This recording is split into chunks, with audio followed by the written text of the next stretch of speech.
Hello everyone, ಇದು ನಿಮ್ಮ ನೇತ್ರ. ಥ್ಯಾಂಕ್ ಯು ನನಗೆ ಸಪೋರ್ಟ್ ಮಾಡ್ತಿರೋ ಪ್ರತಿಯೊಬ್ಬರಿಗೂ ಇದೇ ಥರ ಸಪೋರ್ಟ್ ಮಾಡ್ತಾರೆ. ನನ್ನ ಚಾನಲ್ಗೆ ನೀವು ಯಾರಾದರೂ ಸಬ್ಸ್ಕ್ರೈಬ್ ಮಾಡ್ಕೊಂಡಿಲ್ಲ ಅಂದರೆ ಪ್ಲೀಸ್ ಸಬ್ಸ್ಕ್ರೈಬ್ ಮಾಡಿಕೊಂಡು ನನಗೆ ಸಪೋರ್ಟ್ ಮಾಡಿ ಅಂತ ಹೇಳ್ತಾ, ಇನ್ನು ಮ್ಯಾಟರ್ಗೆ ಬರೋದಾದರೆ voting results. Actually voting results ತುಂಬ ಅಂದರೆ ತುಂಬ ಪೊಸಿಷನ್ಸ್ ಚೇಂಜ್ ಆಗಿದೆ ಅಂತ ಹೇಳ್ಬೋದು.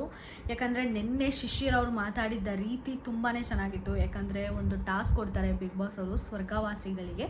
ನರಕವಾಸಿಗಳಲ್ಲಿ ಇಬ್ಬರನ್ನ ನೀವು ಸ್ವರ್ಗಕ್ಕೆ ಕರ್ಕೊಳ್ಳೋಕ್ಕೆ ಇಷ್ಟಪಡಲ್ಲ ಅಂದರೆ ಅವರಿಬ್ಬರ ಹೆಸರನ್ನ ಸ್ವೀಚಿಸಿ ಅಂತ.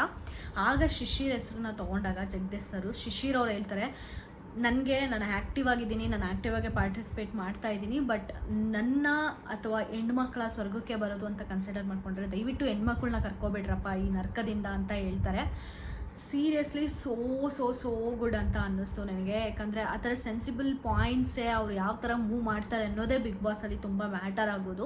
ಯಾವ ಥರ ಮಾತಾಡ್ತಾರೆ, ಅವ್ರನ್ನ ಯಾವ ಥರ ಕ್ಯಾರಿ ಮಾಡ್ಕೋತಾರೆ ಅನ್ನೋದೇ ತುಂಬ ಇಂಪಾರ್ಟೆಂಟ್ ಆಗೋದು. ಅದು ನೆನ್ನೆ ಶಿಶಿರ್ ಅವರಿಗೆ ಪ್ಲಸ್ ಪಾಯಿಂಟ್ ಅಂತ ಹೇಳ್ಬೋದು. ಅಷ್ಟೇ ಅಲ್ಲದೆ ಮಾನಸ ಅವ್ರ ಮೇಲೆ ಯಾವ ಸೀಮೆ ಹೆಂಗಸು ಗುರು ಅಂತ ಜಗದೀಶ್ ಸರ್ ಕಮೆಂಟ್ ಮಾಡಿದಾಗ ತುಂಬ ಅಂದರೆ ತುಂಬ ಚೆನ್ನಾಗಿ ವೆಲ್ ಬಿಹೇವ್ಡ್ ಆಗಿ ಬಿಹೇವ್ ಮಾಡಿದ್ದು ನಮ್ಮ ಶಿಶಿರ್ ಅವರು. ಅವರೇ ಸ್ಟಾರ್ಟ್ ಮಾಡಿದ್ದು ಆ್ಯಕ್ಚುಲಿ. ಸರ್ ಇದೆಲ್ಲ ಬೇಡ ಅಂತ ಸ್ಟಾರ್ಟ್ ಮಾಡಿದ್ದೆ ಶಿಶಿರ್ ಅವರು.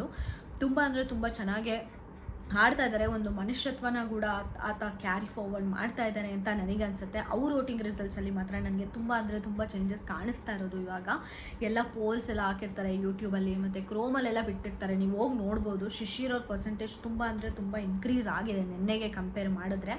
ಮತ್ತು ಮಾನಸ್ ಅವ್ರ ವೋಟಿಂಗ್ ಮಾತ್ರ ಅಷ್ಟೊಂದು ಕದಲ್ತಾ ಇಲ್ಲ. ಇವತ್ತು ಪ್ರೋಮೋ ಬಿಟ್ಟಿದ್ದಾರೆ, ಇವತ್ತೇನಾದರೂ ಎಫೆಕ್ಟ್ ಆಗುತ್ತಾ ಅಂತ ನೋಡಬೇಕು. ಯಾಕಂದರೆ ಅವ್ರನ್ನ 3 ಜನ ಹಾಕೊಂಡು ತುಳಿತಾ ಇರೋದು ಪ್ರೋಮೋಲಿ ನಮಗೆ ತೋರಿಸ್ತಾ ಇದ್ದಾರೆ.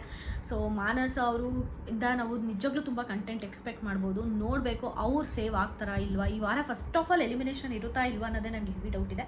ಕಾದು ನೋಡುವ.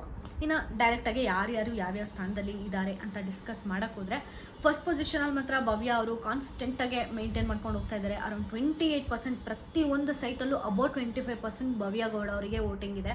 ಆಲ್ಮೋಸ್ಟ್ 25% ಇವರೇ ತೊಗೋಬಿಟ್ರು ಅಂದರೆ ಯು ಕ್ಯಾನ್ ಇಮ್ಯಾಜಿನ್ ಅವ್ರಿಗಿರೋ ಫ್ಯಾನ್ ಬೇಸು.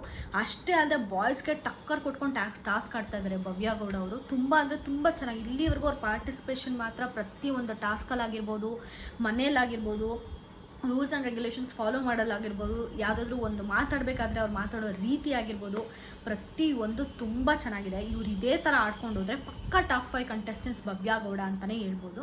ತುಂಬ ಚೆನ್ನಾಗಿ ಆಡ್ತಾ ಇದ್ದಾರೆ. ಇನ್ನು ಸೆಕೆಂಡ್ ಪ್ಲೇಸಲ್ಲಿ ಬಂದುಬಿಟ್ಟು ಗೌತಮಿ ಅವರು.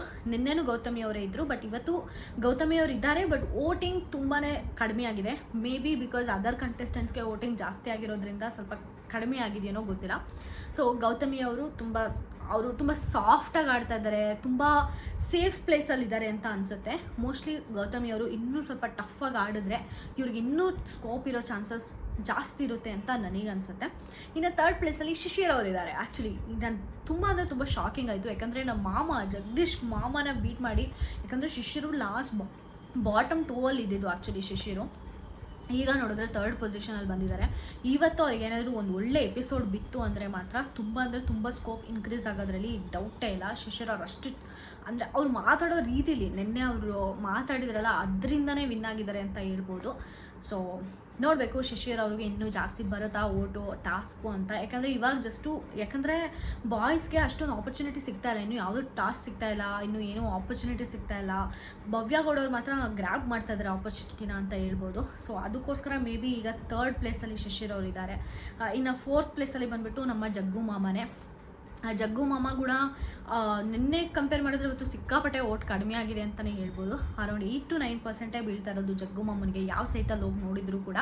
ಬಟ್ ಆದರೂ ಕೂಡ ಈ ವಾರ ಈ ಥರ ಕಂಟೆಸ್ಟೆಂಟ್ನ ಯಾರು ಗುರು ಎಲಿಮಿನೇಟ್ ಮಾಡ್ತಾರೆ? ಬಿಗ್ ಬಾಸ್ಗೆ ಚೀತು ಅಂದರೂ ಕೂಡ ಜಗ್ಗು ಮಾಮನ ಆಚೆ ಕಳಿಸಲ್ಲ ಬಿಗ್ ಬಾಸ್. ಅದಂತೂ ಕ್ಲಾರಿಟಿ ಇರಲಿ.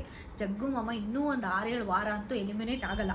ಅಂದರೆ ಬೇರೆ ಕಂಟೆಸ್ಟೆಂಟ್ಸ್ ಹೆವಿ ಕಂಟೆಂಟ್ ಕೊಡೋಕೆ ಶುರು ಮಾಡೋವರೆಗೂ ಜಗ್ಗು ಮಾಮನ ಮನೇಲೇ ಇಟ್ಕೋತಾರೆ, ಅದಂತೂ ಫಿಕ್ಸು. ಜಗ್ಗು ಮಾಮ ಎಲಿಮಿನೇಟ್ ಆಗಲ್ಲ. ಇನ್ನು ನೆಕ್ಸ್ಟ್ ಬಂದುಬಿಟ್ಟು ಚೈತ್ರಾ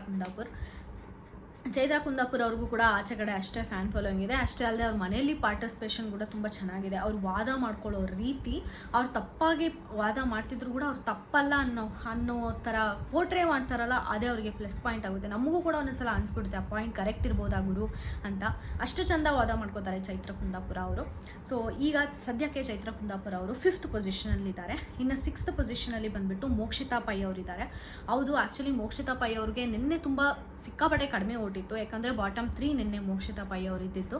ಬಟ್ ಇವತ್ತು ತುಂಬ ಅಂದರೆ ತುಂಬ ಚೆನ್ನಾಗಿ ವೋಟಿಂಗ್ ಬಿದ್ದಿದೆ ಅವರಿಗೆ. ಅವ್ರ ಪಾರ್ಟಿಸಿಪೇಷನ್ ಏನು ಅಷ್ಟು ಆ್ಯಕ್ಚುಲಿ ಕಾಣಿಸ್ತಾ ಇಲ್ಲ. ಬಟ್ ಕಂಪ್ಯಾರಿಟಿವ್ಲಿ ಅವ್ರಿಗೆ ಆಚೆಗಿರೋ ಫ್ಯಾನ್ ಫಾಲೋಯಿಂಗ್ ಸೀರಿಯಸ್ ಎಲ್ಲ ಮಾಡ್ತಾಯಿದ್ರು. ಸೊ ಅದಕ್ಕೋಸ್ಕರ ಮೋಸ್ಟ್ಲಿ ವೋಟಿಂಗ್ ಇನ್ಕ್ರೀಸ್ ಆಗಿದೆ ಅಂತ ಅನಿಸುತ್ತೆ. ಸೊ ಮೋಕ್ಷಿತಾ ಪೈ ಅವರಿದ್ದಾರೆ. ಇನ್ನು ನೆಕ್ಸ್ಟ್ ಪೊಸಿಷನಲ್ಲಿ ಬಂದುಬಿಟ್ಟು ಯಮುನಾ ಅವರಿದ್ದಾರೆ. ಯಮುನಾ ಅವರು ಕೂಡ ಅಷ್ಟೇ, ಅವರು ಧ್ವನಿ ಎತ್ತದ್ರಲ್ಲಾಗಿರ್ಬೋದು ಪ್ರತಿಯೊಂದರಲ್ಲೂ ತುಂಬ ಅಂದರೆ ತುಂಬ ಶಾರ್ಪ್ ಇರ್ತಾರೆ. ಬಟ್ ಅವ್ರು ಮಾತಾಡೋ ರೀತಿನ ಅವ್ರನ್ನ ಸ್ವಲ್ಪ ಕಂಟ್ರೋಲ್ ಮಾಡಿಕೊಂಡು ಅದ್ದುಪದ್ದಾಗೆ, ಅಂದರೆ ಏನಲ್ಲೋ ಆ ಥರ ಮಾತಾಡೋದು ಹಂಗಲ್ಲಪ್ಪ ಇಲ್ಲಿ ಕೇಳಿಲಿ ಅಂತ ಸಮಾಧಾನವಾಗಿ ಮಾತಾಡಿದರೆ ಮಾತ್ರ ಯಮುನಾ ಅವರು ತುಂಬ ದಿನ ಸರ್ವೈವ್ ಆಗೋ ಚಾನ್ಸಸ್ ಮಾತ್ರ ಬಿಗ್ ಬಾಸ್ ಹೌಸಲ್ಲಿ ಇರುತ್ತೆ. ಇದು ನನ್ನ ಒಪಿನಿಯನ್ ಆಯಿತಾ. ಮತ್ತು ನೆಕ್ಸ್ಟ್ ಬಂದುಬಿಟ್ಟು ಹಂಸ ಅವರಿದ್ದಾರೆ. ಆ್ಯಕ್ಚುಲಿ ಈ ವಾರ ನನಗೆ ಯಾಕೋ ಹಂಸ ಅವರೇ ಪ್ಯಾಕೆಟ್ ಇಟ್ಕೊಂಡು ಹೋಗ್ತಾರೆ ಅಂತ ಅನಿಸ್ತಾ ಇದೆ. ಯಾಕಂದರೆ ಅವ್ರ ಇನ್ವಾಲ್ವ್ಮೆಂಟ್ ಮನೆಯಲ್ಲಿ ಸಿಕ್ಕಾಪಟ್ಟೆ ಕಡಿಮೆ ಅಷ್ಟು ಕಡಿಮೆ ಇದೆ. ಆದರೂ ಕೂಡ ವೋಟ್ ಆಗ್ತಾಯಿದ್ದಾರೆ. ಮೇ ಬಿ ಸೀರಿಯಲ್ ಫ್ಯಾನ್ಸ್ ಇರ್ತಾರೆ ಅಂತ ಅನಿಸುತ್ತೆ. ಯಾಕಂದರೆ ಅವ್ರು ತುಂಬ ಸೀರಿಯಲ್ಸ್ ಮಾಡಿದಾರಂತೆ, ನನಗೆ ಗೊತ್ತಿಲ್ಲ ಅಷ್ಟೊಂದು. ಸೊ ಅದರಿಂದ ಇಷ್ಟೊಂದು ವೋಟಿಂಗ್ಸ್ ಬೀಳ್ತಾ ಇದೆಯಾ ಅವರಿಗೆ ಅಂತ ನನಗನ್ಸುತ್ತೆ. ಮತ್ತು ನೆಕ್ಸ್ಟ್ ಲಾಸ್ಟ್ ಪೊಸಿಷನಲ್ಲಿ ಬಂದುಬಿಟ್ಟು ಮಾನಸ ಅವರಿದ್ದಾರೆ. ಸಿಕ್ಕಾಪಟ್ಟೆ ಬೇಜಾರಾಗುತ್ತೆ ಗುರು. ಇವತ್ತು ಮಾತ್ರ ಅವರಿಗೆ ಮೋಸ್ಟ್ಲಿ 7 ಗಂಟೆಗೆ ವೋಟಿಂಗ್ ಲೈನ್ ಕ್ಲೋಸ್ ಆಗ್ತಾಯಿದೆ ಅಂತ ಹೇಳ್ತಾ ಇದ್ದಾರೆ. ಅದೇನಪ್ಪ ಇವತ್ತು ಎಪಿಸೋಡ್ ಬೀಳೋದಕ್ಕಿಂತ ಮುಂಚೆನೇ ಕ್ಲೋಸ್ ಆಗುತ್ತಾ? ಆ್ಯಕ್ಚುಲಿ 12 o'clock ಅಲ್ವಾ ವೋಟಿಂಗ್ ರಿಸಲ್ಟ್ಸ್ ಆ್ಯಕ್ಚುಲಿ ಕ್ಲೋಸ್ ಆಗಬೇಕಾಗಿರೋದು. ಸೊ ನೋಡಬೇಕು. ಮಾನಸ ಅವ್ರನ್ನ ಆ್ಯಕ್ಚುಲಿ ಎಲಿಮಿನೇಟ್ ಮಾಡಲ್ಲ. ಯಾಕಂದರೆ ಪಾಪ ಅಷ್ಟು ಕಂಟೆಂಟ್ ಕೊಡ್ತಾ ಇದ್ದಾರೆ ಗುರು. ಕಂಟೆಂಟ್ ಇಲ್ದಿರೋರ್ನಾಗಲ್ವಾ ಎಲಿಮಿನೇಟ್ ಮಾಡೋದು. ಯಾಕಂದರೆ ಮೋಸ್ಟ್ ಆಫ್ ದ ಮೆಂಬರ್ಸ್ಗೆ ಇದು ಗೊತ್ತಿರಬೇಕು, ಬಿಗ್ ಬಾಸ್ ಅವರು ವೋಟಿಂಗ್ ಕನ್ಸಿಡರ್ ಮಾಡ್ತಾರೆ. ಬಟ್ ಬರೀ ವೋಟಿಂಗ್ಗೆ ಎಲಿಮಿನೇಷನ್ಗೆ ರೀಸನ್ ಆಗಲ್ಲ. ಸ್ವಲ್ಪ ಅದರ್ ಫ್ಯಾಕ್ಟರ್ಸು ಕೂಡ ಕನ್ಸಿಡರ್ ಮಾಡ್ತಾರೆ. ನೀವು ವೋಟ್ ಮಾಡೋಕ್ಕೆ ಹೋದರೆ ಅಲ್ಲಿ ಬರೆದಿರ್ತಾರೆ ಜಸ್ಟ್ ವೋಟಿಂಗೇ ನೋಡಿಕೊಂಡು ನಾವು ಎಲಿಮಿನೇಷನ್ ಮಾಡೋಕ್ಕೆ ಡಿಸೈಡ್ ಮಾಡಲ್ಲ ಅಂತ. ಯಾಕಂದರೆ ಸ್ವಲ್ಪ ಜನ ತುಂಬ ಕಂಟೆಂಟ್ ಕೊಡ್ತಾ ಇರ್ತಾರೆ. ಬಟ್ ಅವ್ರಿಗೆ ವೋಟ್ ಬೀಳಿಲ್ಲ ಅಂದರೆ TRP ಕೂಡ ಮ್ಯಾಟರ್ ಆಗುತ್ತೆ ಅಲ್ವಾ ಬಿಗ್ ಬಾಸ್ ಅವರಿಗೆ. ಸೊ ಅದಕ್ಕೋಸ್ಕರ ನನಗನ್ಸೋ ಪ್ರಕಾರ ಈ ಸಲ ಮಾನಸ ಅವರು ಎಲಿಮಿನೇಟ್ ಆಗಲ್ಲ, ಹಂಸ ಅವರೇ ಎಲಿಮಿನೇಟ್ ಆಗ್ತಾರೆ ಅಂತ ನನಗನ್ನಿಸ್ತಾ ಇದೆ. ಬಟ್ ಹೇಳೋಕ್ಕಾಗಲ್ಲ, ಬಿಗ್ ಬಾಸು ಶಾಕಿಂಗ್ ಎಲಿಮಿನೇಷನ್ ಕೂಡ ಮಾಡ್ಬೋದು. ಸ್ಟ್ರಾಂಗ್ ಕಂಟೆಸ್ಟೆಂಟ್ನ ಕೂಡ ಆಚೆ ಹಾಕ್ಬೋದು. ಯಾಕಂದರೆ ವೈಲ್ಡ್ ಕಾರ್ಡ್ ಏನನ್ನ ತೆಗಿಬೇಕು, ಒಳ್ಳೆಯವ್ರನ್ನ ತರಬೇಕು ಅಂತ ಇದ್ದರೆ ಏನಾದರೂ ಮಾಡ್ಬೋದು BB ಟೀಮು. ಸೊ ಇದು ವೋಟಿಂಗ್ ರಿಸಲ್ಟ್ಸ್ ಆಗಿತ್ತು. ನಿಮಗೆ ಯಾರು ಫೇವ್ರೇಟ್ ಕಂಟೆಸ್ಟೆಂಟ್ ಅಂತ ನನಗೆ ಕಮೆಂಟ್ ಸೆಕ್ಷನಲ್ಲಿ ತಿಳಿಸಿ. ಮತ್ತು ನಿಮ್ಮ ಫೇವ್ರೇಟ್ ಕಂಟೆಸ್ಟೆಂಟ್ನ ಮಾತ್ರ ಹೋಗೋಕ್ಕೆ ಬಿಡಬೇಡಿ. ಆದಷ್ಟು ಫಸ್ಟಾಗಿ ವೋಟ್ ಮಾಡಿ ಅಂತ ಹೇಳ್ತಾ ಈ ವಿಡಿಯೋನ ಮುಗಿಸ್ತಾ ಇದ್ದೀನಿ. Thank you so much.